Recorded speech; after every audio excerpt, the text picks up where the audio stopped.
Diqqat, shoshilinch xabar. 24 yoshli futbolchi o'z joniga qasd qildi. Assalomu alaykum hurmatli tomoshabin, kanalimizga xush kelibsiz.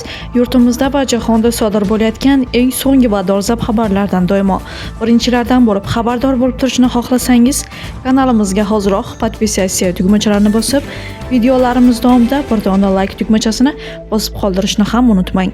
AQSh Milliy futbol ligasi NFL jamoasi Dallas Cowboys himoyachisi Marshawn Layland politsiya taqibidan so'ng o'z joniga qasd qildi. Bu haqida Texas jamoat xavfsizligi departamenti ma'lum qildi.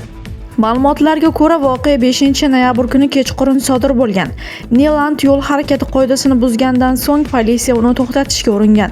Biroq futbolchi to'xtamagan va avtomobilni katta tezlikda haydab ketgan.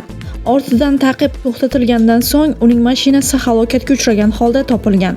Huquq-tartibot idoralari Layland o'zini o'zi otganini ma'lum qildi. Agent Jonathan Pezli uni iste'dodli va jonkuyar futbolchi sifatida eslab, uning vafotidan qattiq qayg'urganini bildirdi, deyiladi xabarda.